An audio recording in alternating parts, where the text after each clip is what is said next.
Okay, so osmosis is the diffusion of water through a selectively permeable membrane from an area with low solute concentration to high solute concentration.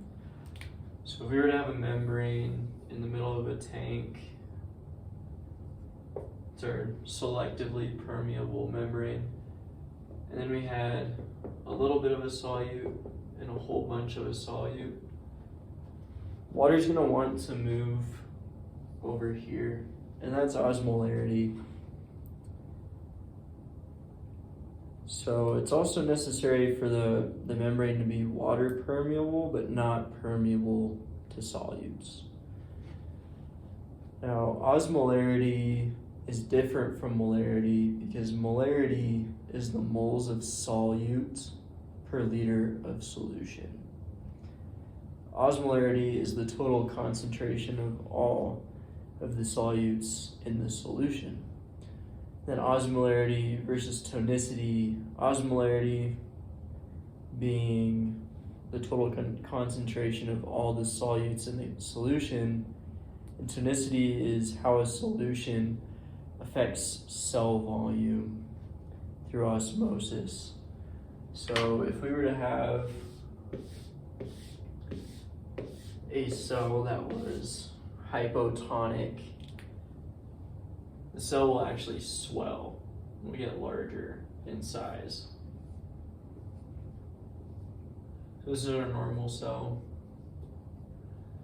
Now, if it's hypotonic, the cell is actually going to swell and actually be at risk for bursting. This is something that obviously we don't want.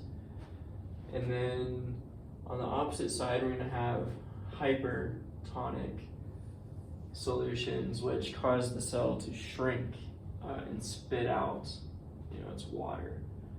So obviously also not great for the cell all the time.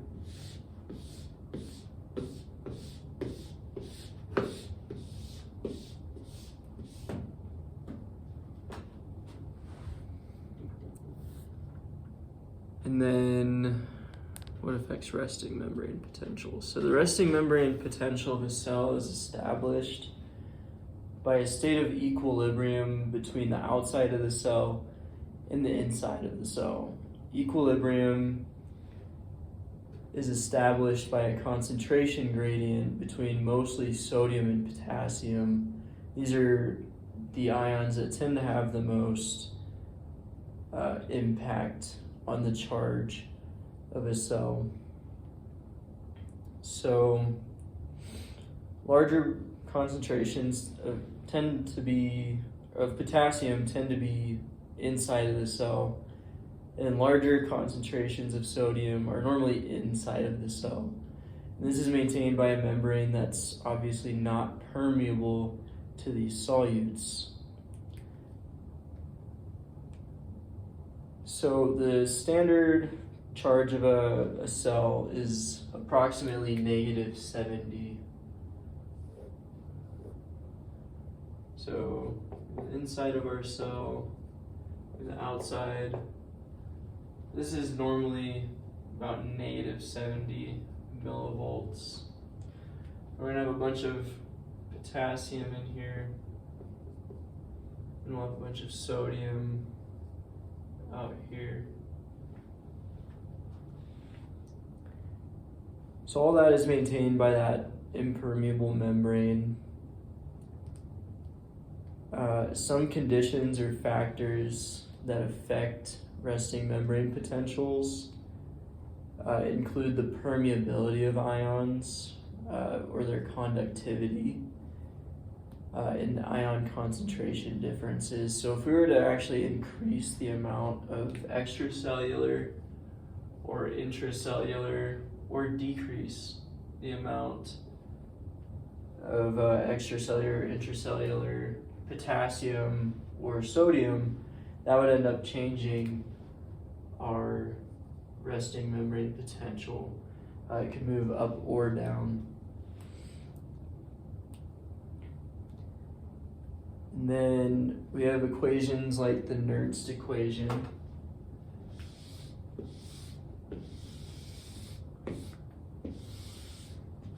that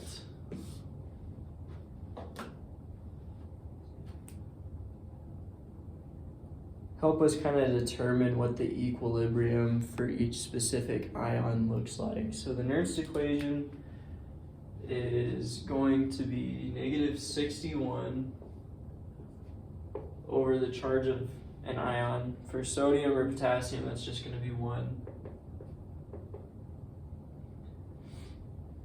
Times log base 10. And then the concentration moving in over the concentration moving out.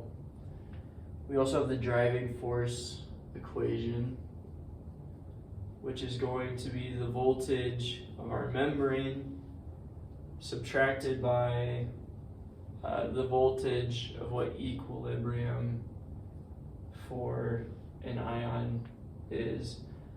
So that all depends on where an ion wants to be. At least that's what the voltage of equilibrium is. So driving force helps us to understand what direction the concentration gradient is going to move in. The further away the charge of what the ion wants to be from where the membrane voltage is, the higher the driving force is. So if potassium wanted to be negative 88 millivolts, and at resting membrane potential, we're at negative 70 millivolts. Obviously the driving force is not that strong. It's only about driving force of 18. Now, when our cell depolarizes and it reaches, say, let's see,